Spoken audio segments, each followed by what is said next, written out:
नमस्कार दोस्तों, स्वागत है आप सभी का आपके अपने चैनल शॉर्ट एंड क्रिस्प पर। दोस्तों, इस मंथ के पब्लिक सेक्टर बैंक्स के latest FD interest rates share करने से पहले मैं आप लोगों के साथ एक बात शेयर करना चाहता हूं। दरअसल मुझे मेरी लास्ट वीडियो पर एक कमेंट आया था, जहां पर एक यूज़र ने मुझे कमेंट किया था कि एज पर आरबीआई रूल्स सभी बैंक्स के FD interest rates compounding quarterly ही कैलकुलेट होते हैं। इस पर दोस्तों मैं बस इतना ही कहना चाहूँगा कि अंग्रेजी में एक कहावत है, limited knowledge is very harmful, यानी आधा अधूरा ज्ञान बड़ा खतरनाक होता है। क्योंकि आपको बता दें, आरबीआई की तरफ से बैंकों के लिए ऐसी कोई मैंडेटरी गाइडलाइन नहीं है। इसको प्रूव करने के लिए मैं आपको रिजर्व बैंक ऑफ इंडिया की वेबसाइट पर ले चलता हूँ। दोस्तों, यहाँ पर आप पैरा नंबर 3.4 देख सकते हैं, जो कि calculation of interest on term deposit के बारे में है। यहाँ पर बड़े साफ शब्दों में लिखा हुआ है, banks are free to adopt any methodology for calculation of interest on deposit, यानी बैंक्स आरबीआई की तरफ से बिल्कुल फ्री हैं, वो कोई भी मेथड चुन सकते हैं एफडी पर इंटरेस्ट कैलकुलेट करने के लिए। However they should provide information to their depositors, लेकिन उनको ये जानकारी अपने कस्टमर्स के साथ शेयर करनी होगी about the manner of calculation of interest appropriately, कि वो कैसे इंटरेस्ट कैलकुलेट करेंगे, and display the same at there branches, और साथ ही उनको ये इन्फॉर्मेशन अपनी ब्रांच में भी डिस्प्ले करनी होगी। तो दोस्तों, आप देख लिया होगा कि आरबीआई की तरफ से ऐसी कोई मैंडेटरी गाइडलाइन नहीं है जहां पर बैंकों को क्वार्टरली इंटरेस्ट कैलकुलेट करने के लिए कहा जा रहा हो। ये पूरा बैंक पर निर्भर करता है। इसलिए दोस्तों कहा जाता है कि आधी अधूरी नॉलेज बड़ी खतरनाक होती है। अगर दोस्तों आप कंपाउंडिंग क्वार्टरली और कंपाउंडिंग ईयरली में फ़र्क नहीं जानते हैं, तो मैं एक बार आपके लिए फिर से समझा देता हूँ। इन दोनों के बीच का डिफरेंस समझाने के लिए मैं एक कैलकुलेटर का यूज़ करूँगा, जिसकी मदद से आप बड़े आसानी से इन दोनों के बीच का डिफरेंस समझ जाएंगे। तो मान लीजिए आप 1 लाख की एफडी करवाते हैं 1 साल के लिए 7% के इंटरेस्ट रेट पर, जहाँ पर बैंक इंटरेस्ट ईयरली कैलकुलेट करेगा। तो आप देख सकते हैं कि जो मैच्योरिटी अमाउंट आपको मिलेगा वो होगा 1,07,000, यानी 1 लाख का 7% 7,000 रुपये। इसे हम सिंपल इंटरेस्ट रेट भी कहते हैं। लेकिन इसी एफडी पर बैंक अगर कंपाउंडिंग क्वार्टरली इंटरेस्ट कैलकुलेट करता है, तो आप देख सकते हैं जो आपको मैच्योरिटी अमाउंट मिलेगा वो होगा 1,07,185 रुपये 90 पैसे, यानी यहाँ पर आपको लगभग 186 रुपये ज़्यादा मिलेंगे। देखा जाए तो दोनों ही केस में इंटरेस्ट रेट 7% ही था। चूँकि कंपाउंडिंग क्वार्टरली के केस में बैंक हर 3 महीने में ब्याज कैलकुलेट कर रहा है और 3 महीने के ब्याज को आपके प्रिंसिपल में ऐड कर फिर अगले 3 महीने का ब्याज कैलकुलेट कर रहा है, तो आप देखेंगे कि मैच्योरिटी पर यहाँ पर आपको कंपाउंडिंग ईयरली से 186 रुपये ज़्यादा ब्याज मिलेगा। आशा करता हूँ आप इन दोनों के बीच का डिफरेंस आप समझ गए होंगे। तो आगे से जब भी आप किसी भी बैंक के साथ एफडी करवाएं, तो ये ज़रूर चेक करें कि यहाँ पर ब्याज कंपाउंडिंग क्वार्टरली है या कंपाउंडिंग एनुअली। तो आइए अब जान लेते हैं इस मंथ के पब्लिक सेक्टर बैंक्स के latest FD interest rates.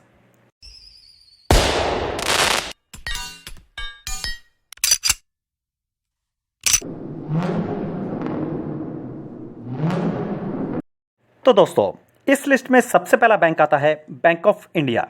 Bank of India की अगर बात करें तो ये आज के दिन सबसे ज़्यादा ब्याज 6% का सीनियर सिटीजन्स को 5 साल से ऊपर की एफडी पर दे रहा है। और अगर आप रेगुलर कस्टमर हैं तो ये आपको 5.25% का ब्याज देगा। लेकिन रेगुलर कस्टमर के लिए सबसे ज़्यादा ब्याज 1 साल से लेकर 2 साल से कम की एफडी पर मिल रहा है, जो कि 5.35% है। अगला बैंक इस लिस्ट में है bank of Baroda. Bank of Baroda की अगर बात करें तो ये सबसे ज़्यादा ब्याज आज के दिन 6.3% का सीनियर सिटीजन्स को 5 साल से ऊपर की एफडी पर दे रहा है, जो कि रेगुलर कस्टमर के लिए 5.3% है। इसके अलावा ये 1 साल से लेकर 3 साल की एफडी पर रेगुलर कस्टमर्स को 5.1% और सीनियर सिटीजन्स को 5.6% का ब्याज ऑफर कर रहा है। अगला बैंक है यहाँ पर bank of Maharashtra. Bank of Maharashtra की अगर बात करें तो ये सबसे ज़्यादा ब्याज 5.5% का ऑफर कर रहा है, जो कि सीनियर सिटीजन्स के लिए 1 साल से ऊपर की एफडी पर है, और वहीं रेगुलर कस्टमर को ये सबसे ज़्यादा ब्याज 5% का ऑफर कर रहा है। अगला बैंक इस लिस्ट में आता है कैनरा बैंक। कैनरा बैंक 1 साल की एफडी पर सबसे ज़्यादा ब्याज ऑफर कर रहा है, जो कि रेगुलर कस्टमर के लिए 5.4% है और सीनियर सिटीजन्स के लिए 5.9% है। इसके अलावा ये 1 साल से लेकर 3 साल से कम की एफडी पर 5.35% और सीनियर सिटीजन्स को 5.85% का ब्याज ऑफर कर रहा है। अगला बैंक इस लिस्ट में है central bank of India. Central bank यहाँ पर सबसे ज़्यादा ब्याज 5.6% का सीनियर सिटीजन्स को 3 साल से लेकर 5 साल से कम की एफडी पर दे रहा है।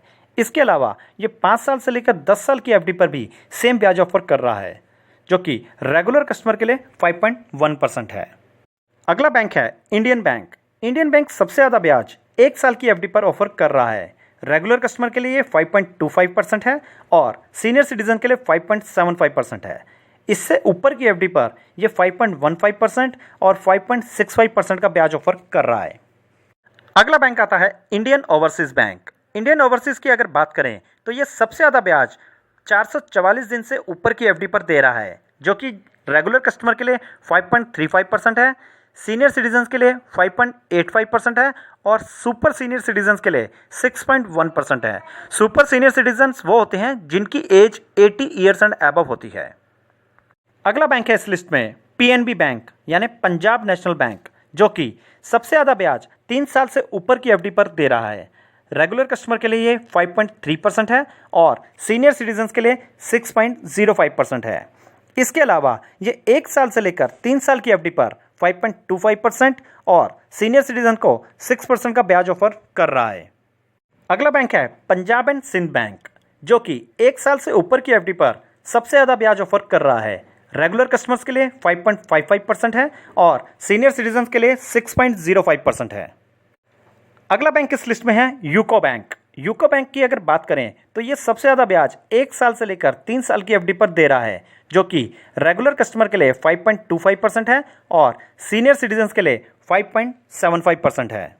लिस्ट में अगला बैंक है यूनियन बैंक। यूनियन बैंक की अगर बात करें तो ये 3 साल से ऊपर की एफडी पर सबसे ज़्यादा ब्याज ऑफर कर रहा है, जो कि रेगुलर कस्टमर के लिए 5.45% है और सीनियर सिटीजन्स के लिए 5.95% है।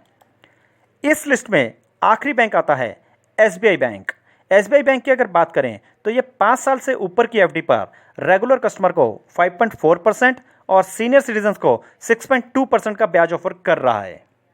दोस्तों, आशा करता हूं आप लोगों के लिए ये जानकारी महत्वपूर्ण साबित हो, और अगर आप मेरे चैनल पर नए हैं तो मैं आपके लिए एक बार बता देता हूं कि मैं अपने इस चैनल के माध्यम से एफडी के लेटेस्ट इंटरेस्ट रेट्स पर रेगुलर अपडेट्स देता रहता हूं। अगर आप भी रेगुलर अपडेट्स पाना चाहते हैं तो आप इस चैनल को सब्सक्राइब कर सकते हैं। अब जल्द मिलूंगा आपसे अपनी अगली वीडियो में ऐसी ही जानकारी के साथ। तब तक के लिए सावधान रहिए, सुरक्षित रहिए। जय हिंद।